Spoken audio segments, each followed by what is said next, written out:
Good afternoon. It's Wednesday, the 11th of June, just after 1 o'clock. Welcome to UK Column News. I'm your host, Mike Robinson. My co-host today is Charles Malet. Welcome to the programme, Charles. Thank you, Mike. And joining us via live link are researcher and activist Sandi and journalist and peace campaigner Vanessa Beeley.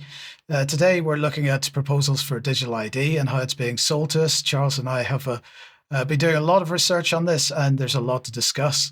We'll also be talking about defence and the food industry. And sticking with the issue of ID, Sandi will be looking at the increasing use of facial recognition in UK supermarkets. And she's also talking about the origins of a new film, which some of you may have seen already, called The Agenda. And of course, Vanessa joins us live from Lebanon. She will be covering demands for resignations from the Foreign Office and Israel's funding and arming of ISIS, allegedly. So, Charles, let's begin with digital ID, because the British government has decided that we all need one. They have, yes, yet again. But there's going to be a lot to get through. But we'll start with going back a little bit. So just over a year ago, the Starmer regime came to government, and the momentum for a national digital identity has gathered more and more energy. Looking at the plan for change, last year's manifesto, it's clear that there's no mandate to do so, because, of course, digital ID was never mentioned. But instead, the policy has been driven by a Trojan horse in the form of a countermeasure against uncontrolled migration.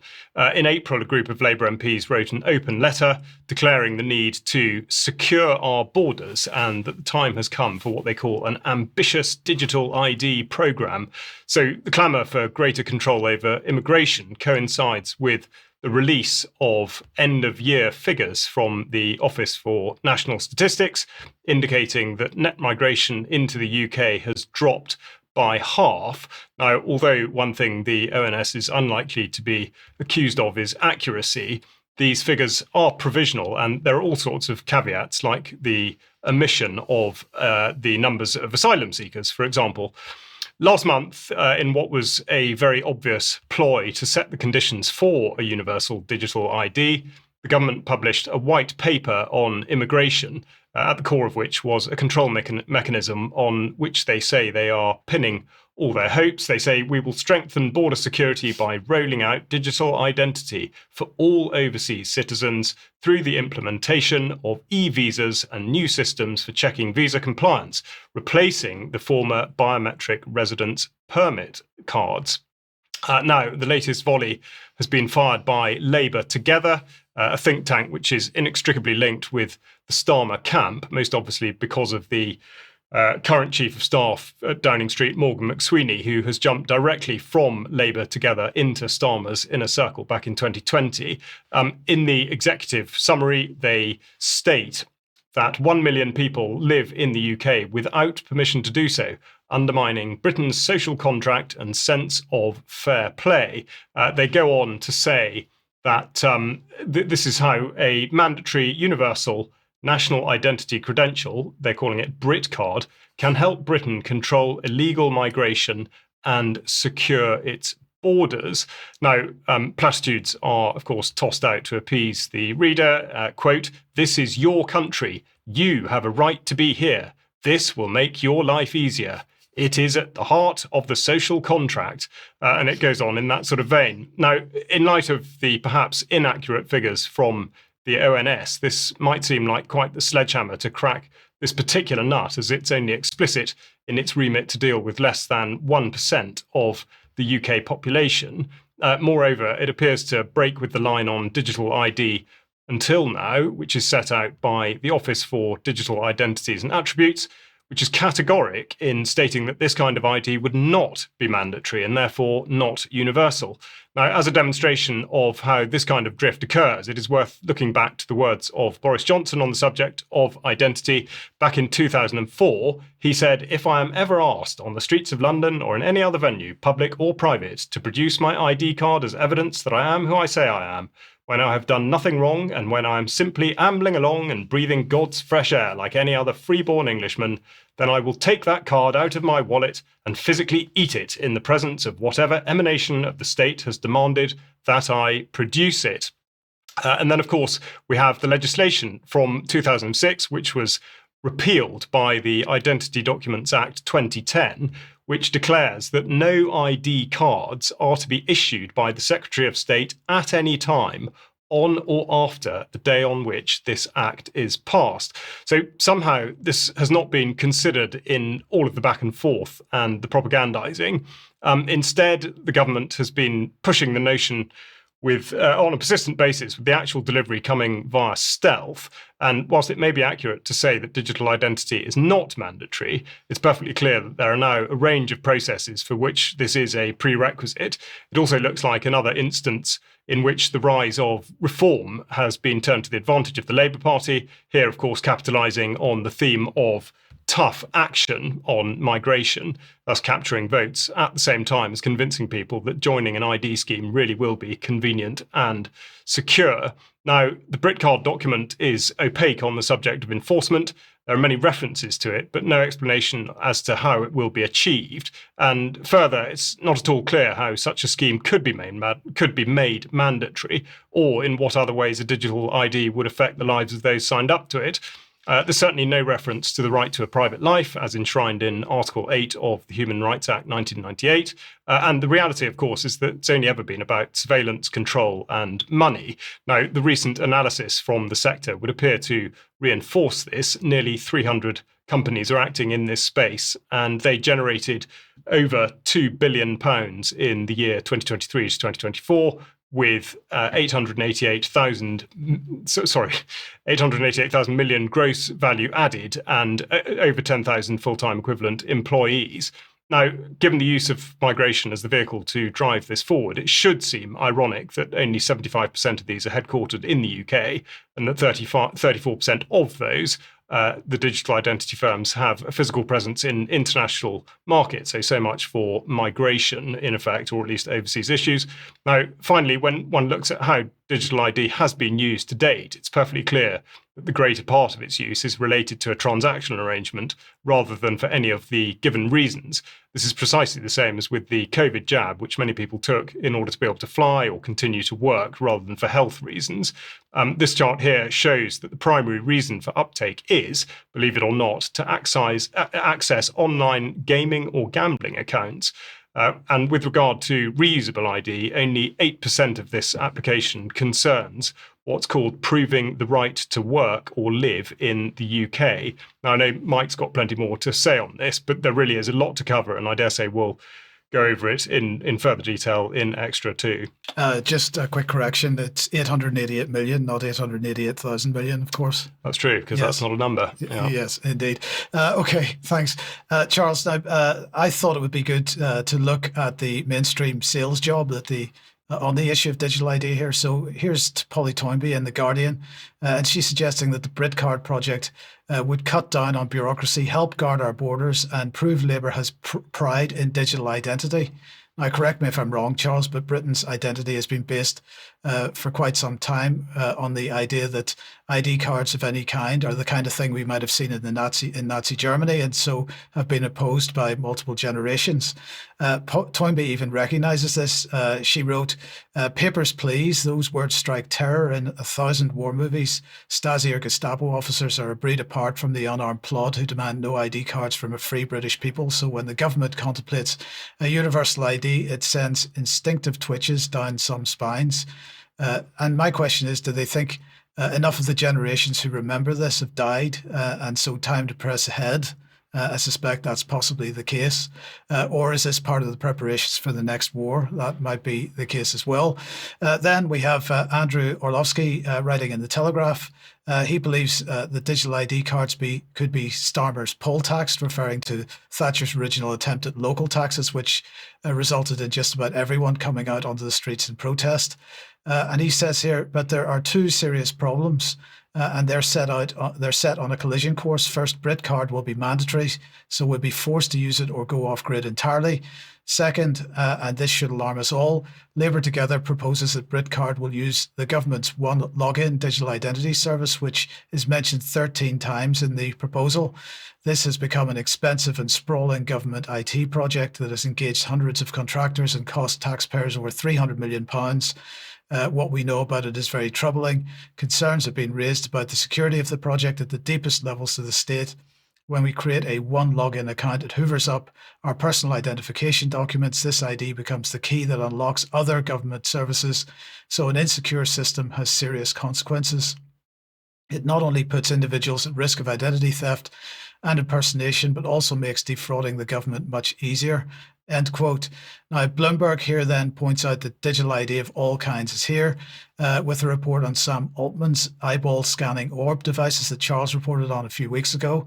And they say that starting this week, people in London will be able to scan their eyes using Tools for Humanity's proprietary orb device.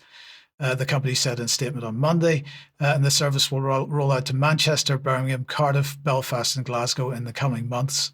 Then we had Apple, who held their WWDC keynote presentation on Monday and describe the latest features they'll roll out this year across their platforms, including expanded support for digital ID.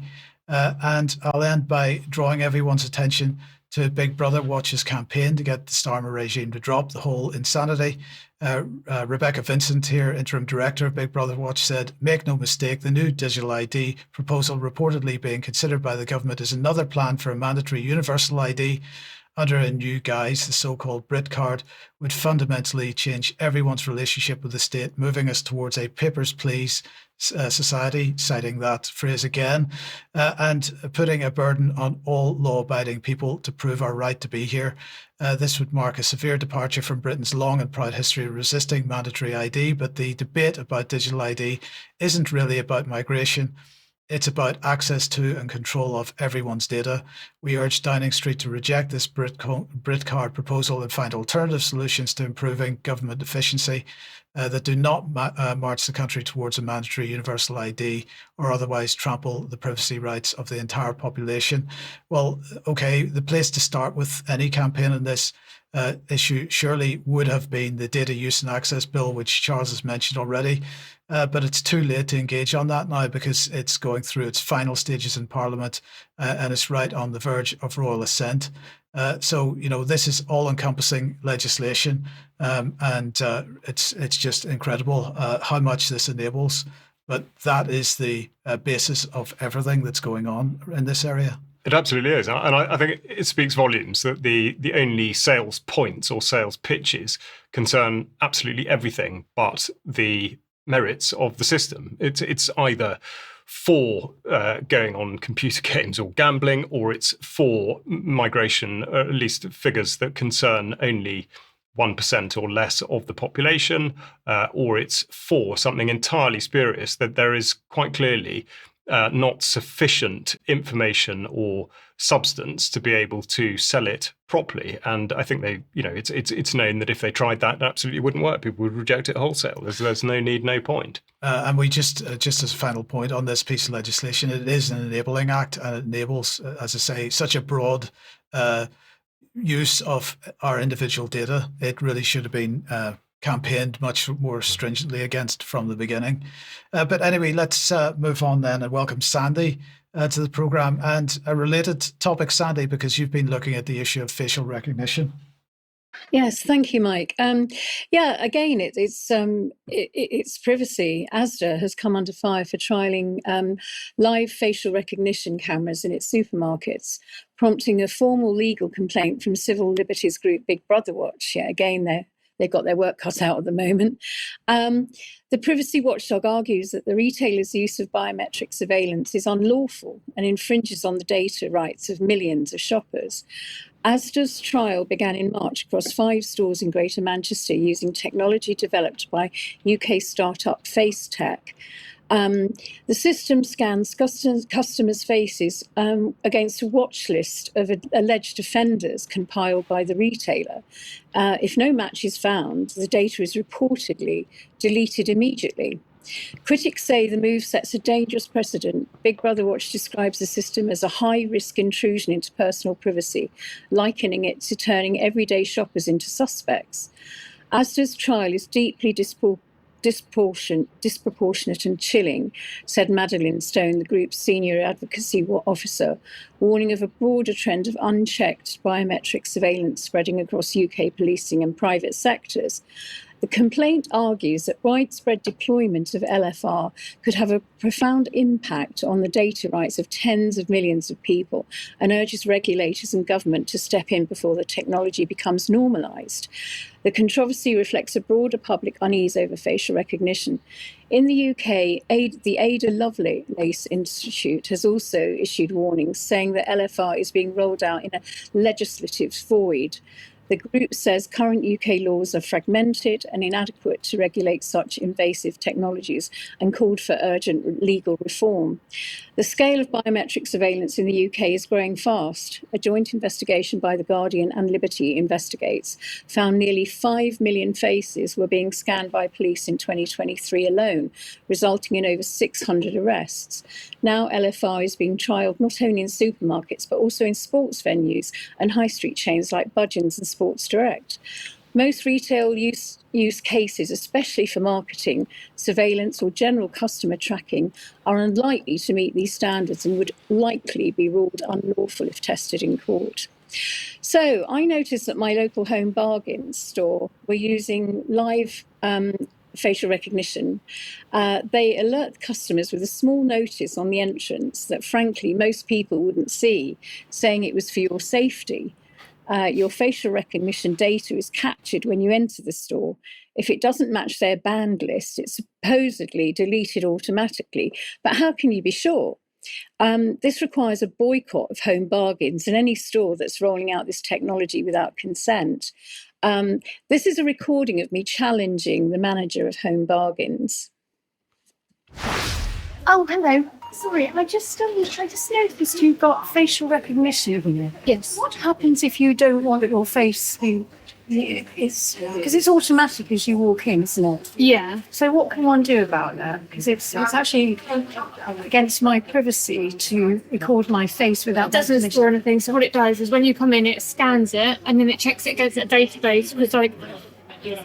And if it doesn't match someone who's banned, then it just wipes it back off again. So it just scans for people who are banned for like stealing and inappropriate behaviour and stuff like that. So can you request that your face isn't scanned? Because you know this is automatic thing, yeah. banned in our store recently, because it is against your privacy laws to scan your face without your permission. And so, I mean, I will be contacting your head office about this because it is against GDPR. Although you say it isn't, it actually is. It's so with Home Bargains. I know. Stores, and there are other companies that do it as well. I know it doesn't make it right, but thank you very much for your information. Yeah. Okay, bye-bye. Yeah, it doesn't make it right just because everyone's doing it. And this is the battle we have, you know. So that's the way they look at it. If we've told you we're doing it and everyone's doing it, it's okay, and it's not okay. Now, Sandi, of course, they have put up the notice on the door. So, assuming you see that notice and read it, no matter how small the text might be, they would argue, therefore, that you have effectively contracted with them by walking through that door and giving them your consent. So the issue's got to be that, as you say, a boycott of organisations that are doing this is really what needs to be considered. Yeah, and Big Brother Watch are saying it's actually is a breach of privacy. So that would have to go through the courts, I guess. Yeah, but in the meantime, boycott. Yeah. Yes. Okay. Thank you, Sandi. Thank you for Thank that. Vanessa, let me welcome you to the programme then. And this is related to Gaza, of course, and the Middle East, but the Foreign Commonwealth and Development Office have decided that if you are not happy with government policy, then maybe that's tough. Yeah, and I want to remind everyone, as in Charles's report, this is your country when it comes down to digital ID. But it obviously clearly doesn't come down to it being your country when it comes to any dissent against government policy. So this was a report. It's been widely reported across all mainstream media, but this is in Politico. UK officials say civil servants concerned about British support for Israel can resign. So just taking from the article, 300 staff from the FCO, the Foreign Commonwealth and Development Office, wrote to David Lammy saying the UK had contributed to the erosion of global norms by failing to take action against Israel. And they went on to point out, and this is very similar to what happened at the BBC, they also noted with concern efforts to screen out questions about Gaza in all staff meeting sessions and urged ministers to publish legal advice and potentially suspend arms sales. I mean, of course, I would argue arms sales have been claimed to have already been suspended, but we know perfectly well that they haven't. Only specific parts have been nominally suspended.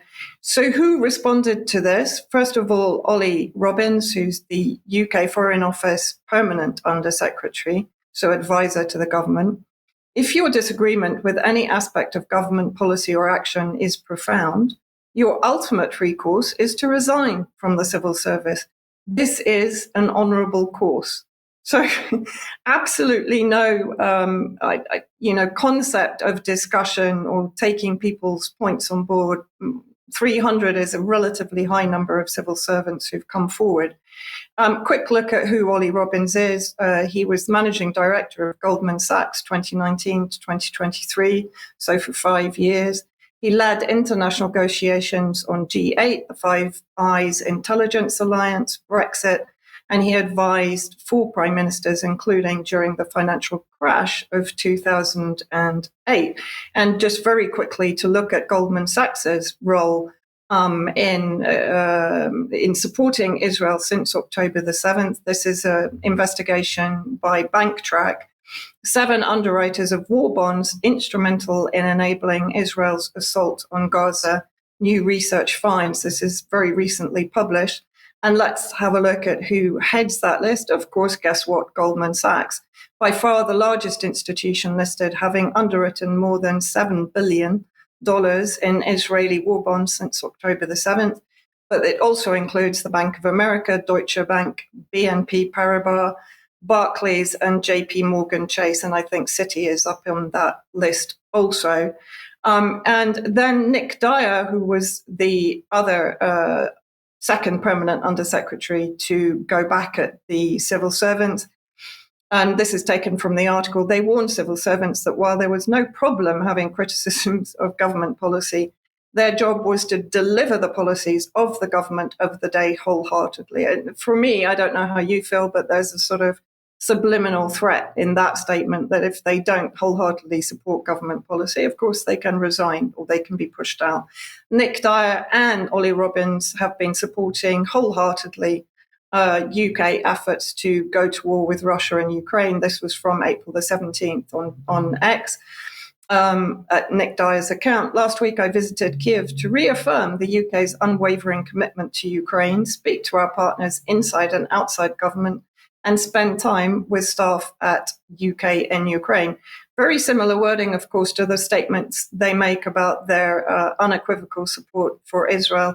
And we did recently do an interview at UK Column with Ben Rubin and Dr. David Miller on the connections between Ukraine and Israel. So I would recommend that people take a look at that.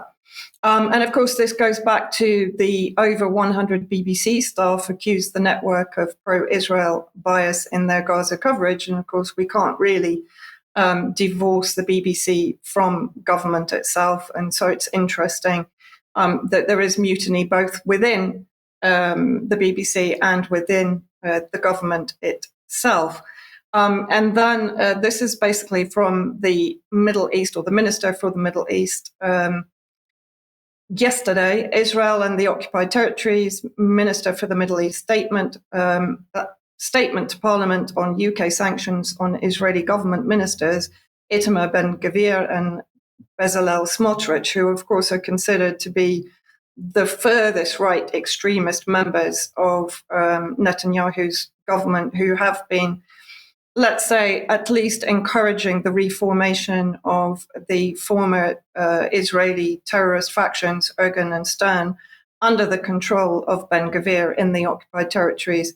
Ben-Gvir has effectively been arming the extremist settler factions And obviously, they've been leading consistent attacks against Palestinian farms and property. And of course, we know that the annexation of the West Bank is continuing in line with the continuing genocide of Palestinians in Gaza. So what did Hamish Falconer have to say? It's a very long statement. People can go and read it themselves, but I just took a couple of points. So he's saying this is why we've pledged 101 million to the Palestinian people this year. Quite who those Palestinian people are, he doesn't clarify. Why we are working to strengthen and reform the Palestinian Authority. Of course, the Palestinian Authority, under the leadership of Mahmoud Abbas, is known to be nothing more than a stooge working on behalf of the Zionist regime and actually punishing their own Palestinian resistance against the consistent Zionist ethnic cleansing in all areas of Palestine. And he says that we are clear that Hamas must release hostages. Of course, again, no mention of the 9,000 plus hostages taken by Israel since October the 7th and existing prisoners in Zionist jails that are being raped and tortured and physically abused on an hourly basis, many of them, of course, dying in imprisonment from starvation and torture. So he's clear that Hamas must release hostages, but no mention of the Zionist-held hostages, and that Hamas must have no role whatsoever in Palestinian governance. Now, this is connected to my next report on what's happening in Gaza, but it's clear that the British government is defending the United Kingdom of Israel over and above British citizens, in my opinion. Vanessa, let me ask you a quick question. If you were working for the British Civil Service and you felt that you were being asked to do things which were counter to your personal morality, would you resign? Well, no. I would kick up a fuss, which I guess these 300 civil servants have attempted to do, and effectively are not being listened to. And the fact that in staff meetings, Gaza is not even being allowed to be brought up. I mean, I think that there should be, and there is scope under legislation, I'm guessing, for the civil servants to take action against the government for not heeding their concerns over British government policy. Yeah. Brilliant. It is an astonishing line to take. I think for the Foreign Office to double down on this is inexcusable, really, especially at the same time as even the head of the ICRC in the region is describing the flagrant abuses of international humanitarian law and the complete disregard for the Geneva Convention. So for the Foreign Office to take this line seems entirely tone deaf, for want of a better phrase. I mean, yes, I think it's much more to talk about, but it seems a disgraceful way to treat people with entirely legitimate and legitimised concerns. Absolutely. Okay, if you like what the UK Column does, you would like to support us, the place to go is support.ukcolumn.org. There are options there to help us out, including making a donation, joining as a member. And if you do join as a member, of course, you get access to members-only content, such as UK Column News Extra, which immediately follows this programme. You could support us by picking something up at the UK Column shop. Or if you want to buy something from clive2carl.com, if you use the link on this page, we do get a small commission for everything that you buy, although it doesn't cost you any more. And I just want to say once again, a massive thank you to everybody that does support us in this way. And also a thank you to anybody that does support us by sharing our material, because of course, although share links are provided on the pages that are on the UK Column website, it is increasingly difficult for us to get content shared on social media, and your help is absolutely needed. Now, tonight at 7 p.m, Jerm will be speaking to Zoe Harcom, and this is Everything They Tell You About Diet is Wrong. Fascinating discussion. Yeah, it absolutely is. Just flies in the face of all the conventional wisdom, particularly that was pumped out by the government, all the nonsense such as 5 a day and don't eat meat, and she will set the record straight. So really worth listening to. Okay, 7 p.m. tonight in the usual places, including ukcolumn.org/live. And then tomorrow at 1 p.m, also in the usual places, Brian is speaking to Vicky Ash. Now, this interview is with a survivor of abuse, so please be aware that watching this could be triggering. However, it is an overwhelmingly positive interview, so do join Brian at 1 p.m. for that. The interview that went out at 1 yesterday with Gemma Cooper, on Reflections on a Day with Mothers Separated from Their Children. That is up on the UK Column website as an on-demand version. If you want to have a look at that, please do. And Charles, the next On Location event date for everybody's diary, Saturday the 18th of October. Yeah, we'll be there before we know it, and we are very excited about it with good reason, having had an event in Bristol and indeed Cheltenham this year, and these in-person events absolutely are the way to go. But I think mainly for now, it's important to say that we've got a theme which is going to be health, and therefore, of course, considering what Zoe Harcombe has to say is really pertinent. But it'll be a terrific gathering, this time in the north of England, so hopefully an accessible place being York for people perhaps even from north of the border. And we're delighted to say that the venue's fantastic. It'll take cash. There'll be a chance for a social in the evening. And indeed, there'll be contributions from UK Column presenters throughout the day. So really, really exciting event on the horizon. And there'll be more details and the detail with regard to tickets in due course. And finally, a announcement about tonight, June the 11th, 7:15 for 7:30, Healing's Future. This is talking about Havant Borough Council leader, Councillor Phil Mundy. He'll be speaking. Havant's Chief Planning Officer and your Havant Borough Councillors and so on. Do head along to that if you want to get involved in local politics in that part of the world. Now, Sandi, let me welcome you back to the programme. And just over 2 weeks ago, we met with Mark Sharman and Phil from Oracle Films to look at their new documentary. What were your thoughts? Yeah, I mean, it's been long awaited, and it's called The Agenda, Their Vision, Our Future, and it was premiered on YouTube, Rumble and X last Wednesday. If you haven't seen it yet, it's well worth sitting down for an evening with friends and watching it. It is 1 hour, 50 minutes long, but it's excellent. It's almost like a feature film, excellent in quality and sound and vision. Now, I just wanted to share a brief story about how the idea of this film came about, really. Glastonbury is an interesting place, and it's said to be sacred ground. In my experience, is also both a mirror and a magnifying glass. It often reflects the greater battle between light and dark playing out across the earth. And sometimes from this place, truth breaks through the ether and reverberates around the world. And I've witnessed that happen twice, weirdly. This film was one of those moments. After a council meeting about net zero and 15-minute cities, which astonishingly went viral in March of 2023, we challenged the council to the great net zero debate at the town hall on the 7th of July, which was live streamed by UK Column, thank you. Unbeknownst to me, Mark and Patricia Sharman were in the audience, and after the event, they asked if I would help them with a film about Agenda 2030. I agreed, and I gave them all I had on the subject and pointed them towards a few people who were already doing excellent work in that area and inspired me: Patrick Wood, Rosa Corey, Alan Jabi and more. Mark and Patricia and Phil Wiseman from Oracle Films ran with it, and the project just grew and grew.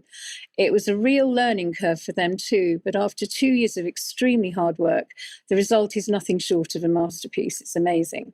Some people feel it hasn't gone deep enough, and yes, we all know there are deeper layers and other scenarios not dealt with in the film. However, delving too deeply may result in losing the engagement of your audience. This film effectively helps those new to understanding the links between climate, COVID, and technocratic control, and to make sense of the current events that are going on in our world. The deeper truths, I'm sure, will come later. As I said earlier, you can find the film on Oracle Films, X or Rumble. YouTube, sadly, were interrupting it with ads every few minutes, and that was YouTube, not Oracle Films, by the way. So it's probably best to view it on Rumble or X if you don't pay for not having ads. So let's have a look at that trailer. The lust to control other human beings is a story as old as time. There's a very strong drift in the direction of globalization, of the ultimate centralization of control in the hands of unelected officials at supranational organizations. They want all of the resources of the world in their pocket. The bigger picture is that an attempt is underway now to collapse liberal democracy and replace it with global technocracy. This is a coup. They're saying we can control with rules. We don't need currency anymore. It's like an inverted prison. You are supposedly free to roam about, but everything you want to access is behind lock and key. The potential for social control is gigantic and potentially irreversible. They plan to commandeer land, reduce farming, and radically change the food we eat, transform the supply of electricity, and then dictate how we use it, and replace currency with a system of credits. All three strategies are built on the premise of a climate crisis caused by carbon dioxide. I do not think there's a climate crisis, and I base that on all the evidence and the climate data sets that we build to answer questions just like that. The government is very clear that they want a catastrophic story. There is no single science paper that proves conclusively that humans control all or most of the global climate. Europe's mad dash towards net zero is effectively economic suicide. Politicians are purposely impoverishing ordinary people, purposely deindustrializing Europe. It's just tremendous amount of damage in the name of saving the planet. It does make you ask, what is it we're actually saving if we're paving it over? I think what we're dealing with here is actually a global war on agriculture. When you look at how many farms are selling up, we're walking into food shortages. If I can switch everybody from real food to pharma food, then 100% of the agriculture industry can go through my publicly traded stocks, and I have complete control.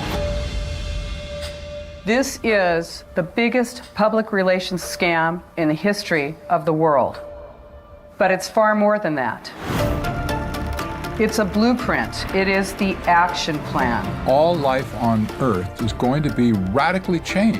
Everything will be monitored. The environmental consequences of every human action. The general population cannot fathom the psychopathy of the vision that they're facing. Once the digital ID is in place, it's game over for humanity.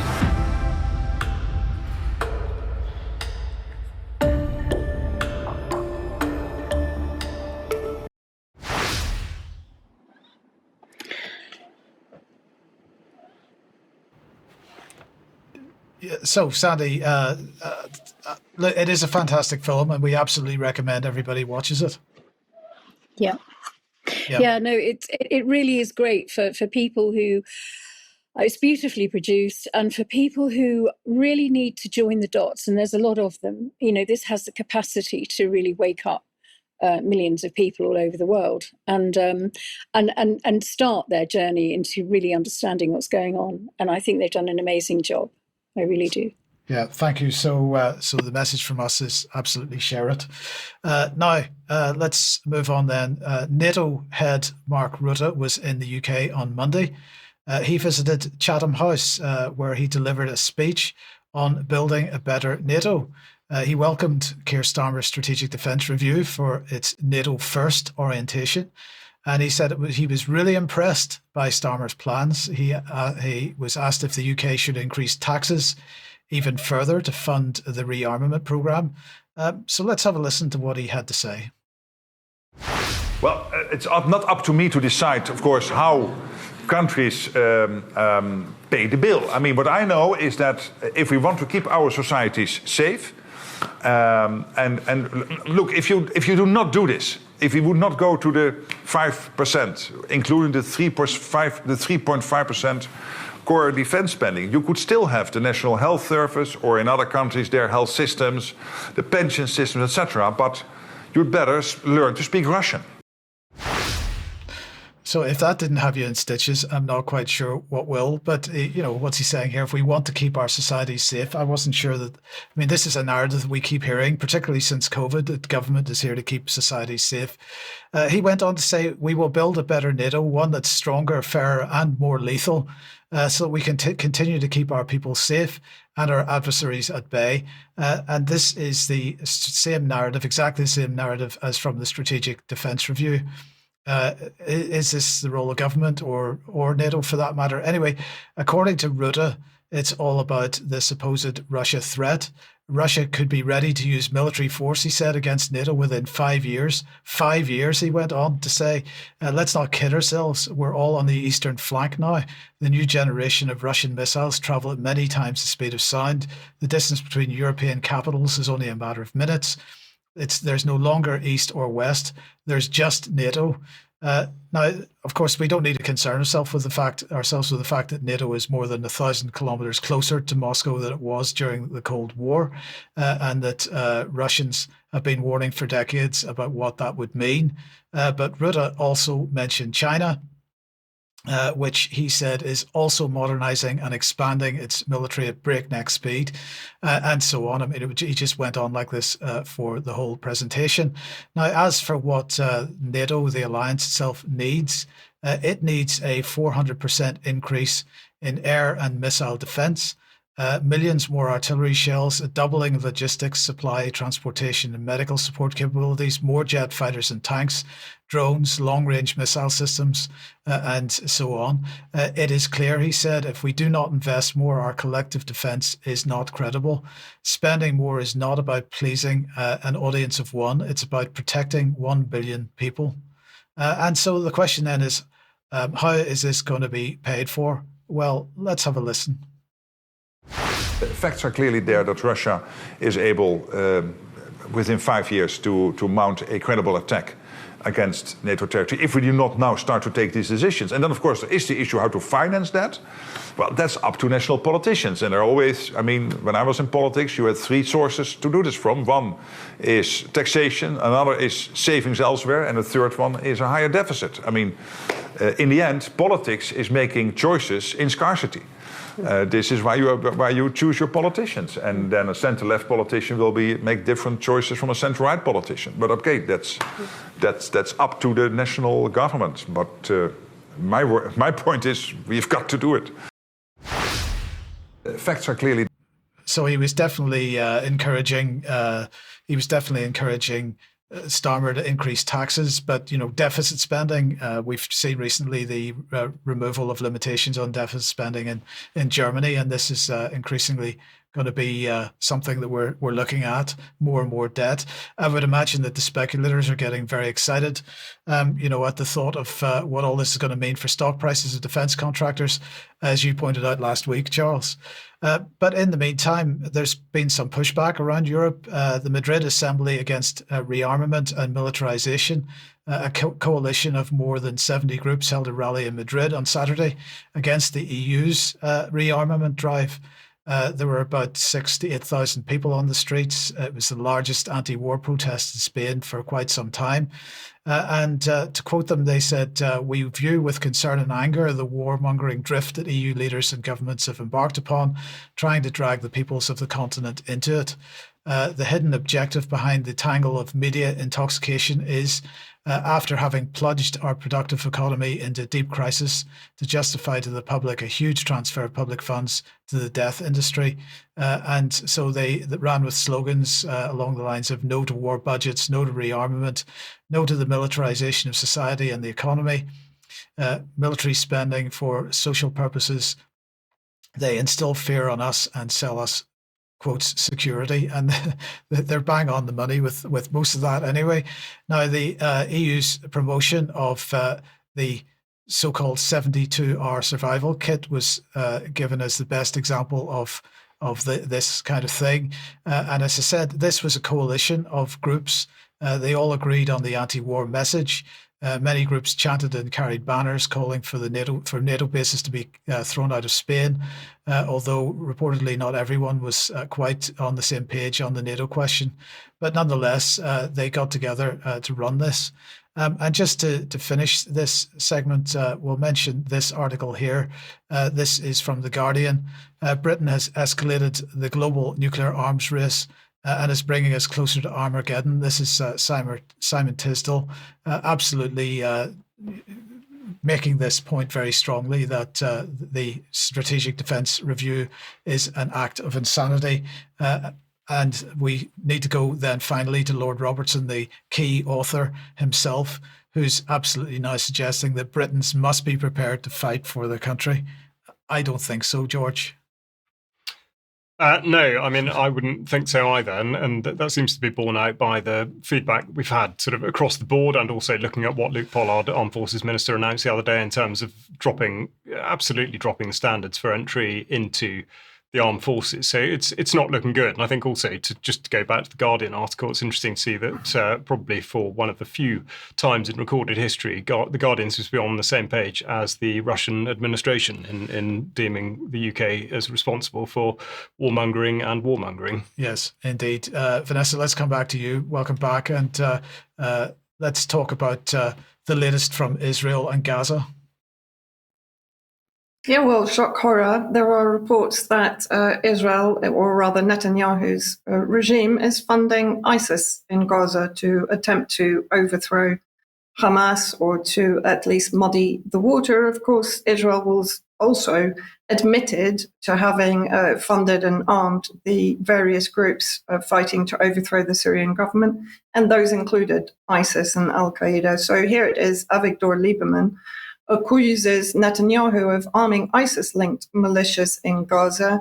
The PM's office offers no denial. And then let's see exactly what Lieberman said on a Cannes TV interview. I put that in. The Zionist regime was, in quotes, transferring weapons to a group of thugs and criminals who identify with ISIS on the orders of the Prime Minister.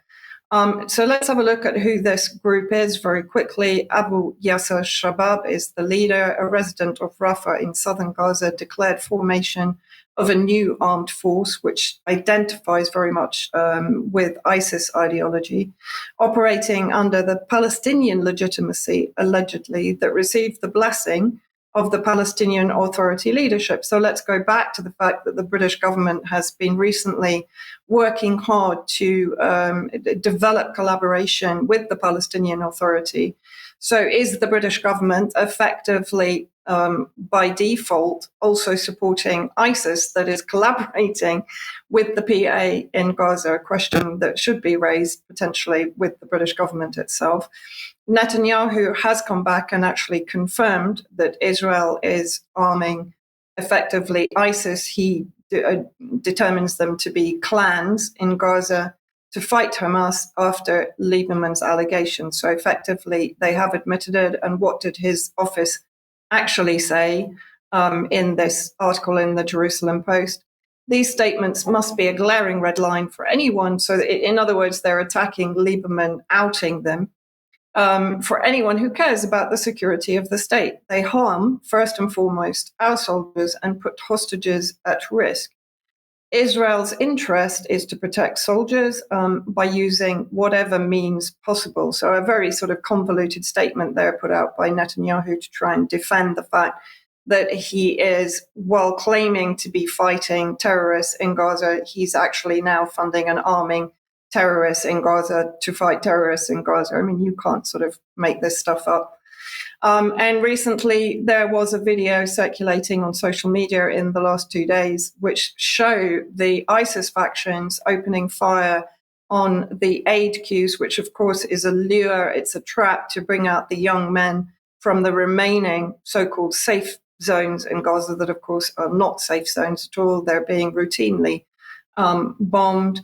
And then basically to open fire on them. So the IDF now doesn't have to do it. It can rely now on ISIS, as it did in Syria, to run its war against the resistance in Gaza. So let's just have a look at the video.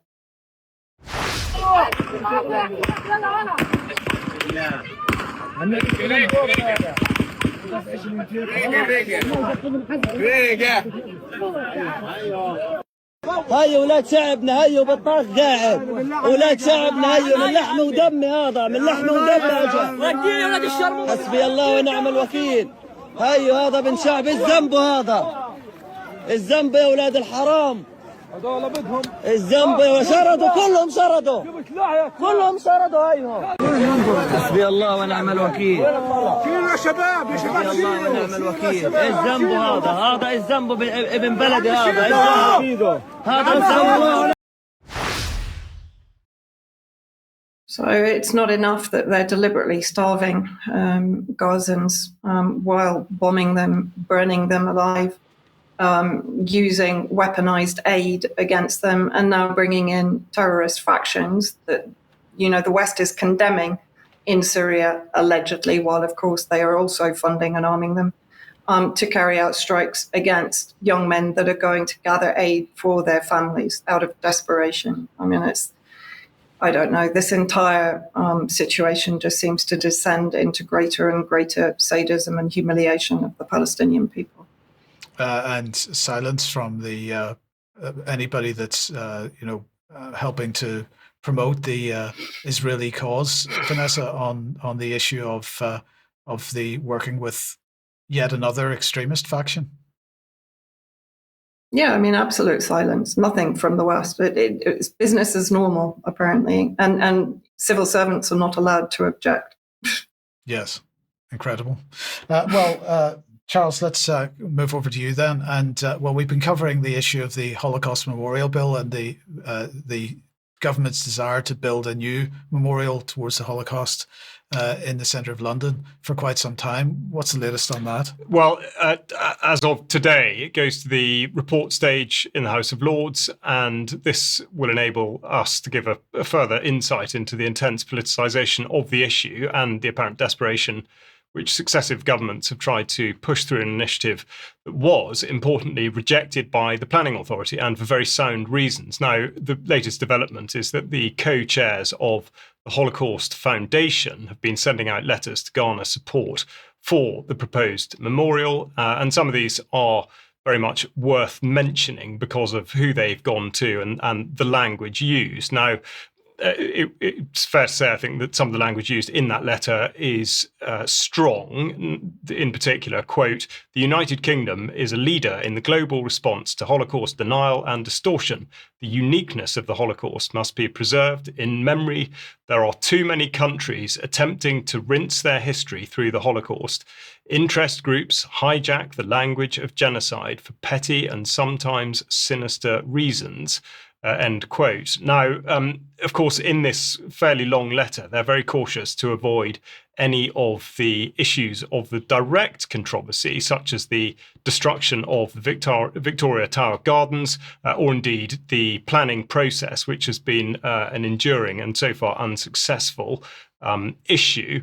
They're certainly not shy of making best use, in terms of an opportunistic sense, of the conflict in Gaza in order to expedite their cause. And as part of the amendments for the report stage, one says that there's a clause to be inserted saying the sole purpose of any learning centre must be the provision of education about the genocide of the Jews and anti-Semitism.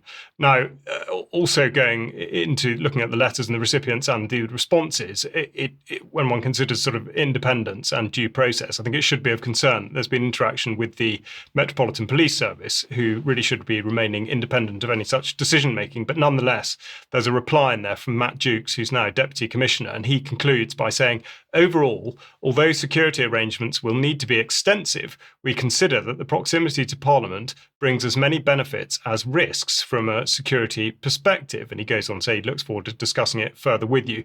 Now, it's a curious statement to end on, in that if there are security considerations, how can that be a benefit? How can it be said to be bringing benefits? Of course, this is political language, which is very much unbecoming of the Metropolitan Police Service. This is reinforced by John Stevens, who was Commissioner back in 2005, and he talks about public access and safety concerns and maintaining public access to the gardens during and after construction. Now, he effectively undermines the whole process by talking about security arrangements being in line with those to other public buildings in Westminster. So we're talking about bag checking, scanning at an entrance pavilion, which totally distorts the purpose of the gardens. And indeed, people need to book tickets and all the rest of it. Now, the other thing to point out is that at the Imperial War Museum just over the river, there are, of course, the existing Holocaust galleries. And here we see on the map the proximity to one another, less than a mile apart, again undermining this as being a location. And also put forward in the amendments, very significantly with regard to planning, is that they're to consider for the first time alternative locations for security purposes. They're also to consider alternative designs and something that's going to be more sympathetic, perhaps. And also there's a case for saying that they might have overblown the anti-Semitism angle, in that now, because security is deemed to be such a strong consideration, that this site might be considered to be too dangerous. But mainly, they need approval from the Historic Buildings and Monuments Commission for England, and indeed UNESCO, before anything can go ahead. And significantly, that it must not adversely affect any other memorial or the setting of such memorials in Victoria Tower Gardens, and indeed the integrity of the Victoria Tower Gardens as a green space dedicated to the well-being of local people in perpetuity, which was what was set in legislation in 1900 and has been ridden roughshod over. Now, therefore, I would conclude by referring to the parks, the Royal Parks Authority, which of course are talking about the Victoria Tower Gardens boasting a stunning range of sculptures that celebrate freedom. And essentially the central purpose here is that the gardens were designed for a particular purpose, and there's no doubt the Holocaust Memorial subverts those purposes entirely. So given these conditions and the amendments, it should be impossible to see how this can proceed, but we will follow it nonetheless. Thank you, Charles. Sandi, let's then come back to Glastonbury for a second. And the Glastonbury Festival has some strange medical advice. Yes, once again, it's Glastonbury season, and they seem to be buying into the big pharma narrative again. They've done this before. Today, Glastonbury Festival goers are being urged to make sure they're vaccinated against measles before heading to Worthy Farm. The UK Health Security Agency, the UKHSA, is warning the highly infectious illness is circulating across the country in high numbers in the west, the southwest, and London. It says measles is easily to catch in environments like festivals or travelling. As Glastonbury gets underway in just under 2 weeks' time on the 25th of June, health experts say people need to be aware of the health risks so they can enjoy the event safely. Dr. Alistair Wood, consultant health protection at UK Health Security Agency Southwest, said, "We want festival goers to enjoy their time at Glastonbury and other festivals this year. Being aware of the current health risks will help those attending enjoy their time as much as possible. Measles is circulating across the country, and festivals are the perfect place for measles to spread. If you're not fully vaccinated against measles, mumps and rubella, please contact your GP to see if you can get an appointment before coming to the festival." Unbelievable. There we go. Yes, what can we say?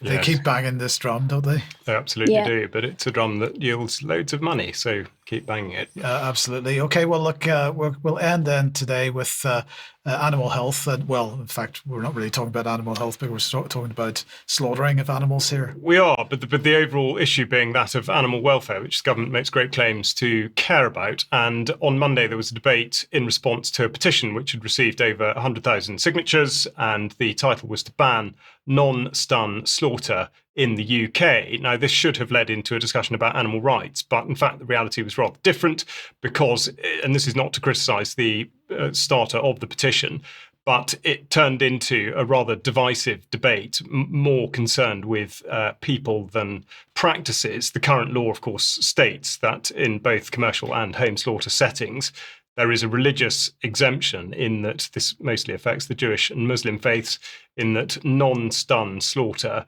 may be carried out for these religious purposes. Now, the debate drifted somewhat from animal welfare, and what was significant was it was really a case of balancing some areas of what are regarded as animal welfare against what was being described as the expression of religious freedom. Now, as pointed out by the RSPCA, the percentages concerned are small, with the exception of sheep. And if you can't see the screen, there's about 2.8% of chickens nationwide and 1.9% of cattle, but nearly 30% of the total amount of sheep slaughtered in this manner.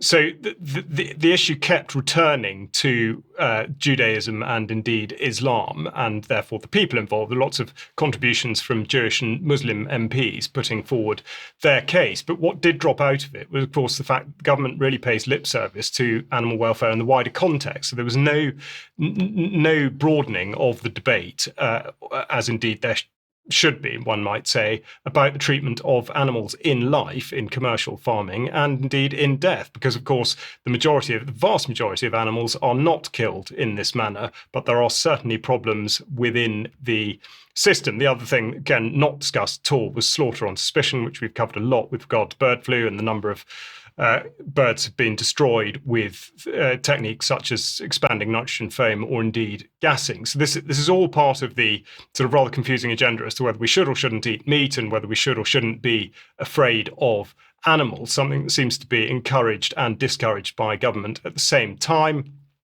We cast our minds back to the potential COVID cat cull, picture of the cat outside Downing Street back in 2022, I think it was. And then again, just to, when one considers whether or not, these things can happen, this is Hilda Keen's book, The Great Cat and Dog Massacre, which was about the preemptive destruction of nearly 250,000 pets from 1939, based on what turned out to be a completely false premise. Now, this is something I'd like to go into rather more next week with the state of abattoirs and indeed a more general piece on animal welfare, because that was the one point this debate really did not touch upon. It was much more concerned with who rather than how. Yes, thank you, Charles. Thanks, Charles. Right, I'll just, you're having trouble with numbers today, 750,000, not 250,000. Okay, well, thank goodness you're here. Yeah, all right. We're going to leave it there for today. Thank you, Charles. Thank you, Vanessa. And thank you, Sandi. We'll be back in a few minutes if you're a UK Column member for some UK Column News Extra. If you're not a member, please consider joining us. We do need your continued financial support. And again, thank you very much to everybody that is a member. And we'll see you in a few minutes for Extra. Enjoy the interviews tonight with Jerm and tomorrow with Brian. And we'll see you on Friday at 1 p.m. as usual. See you then. Bye-bye. Bye-bye.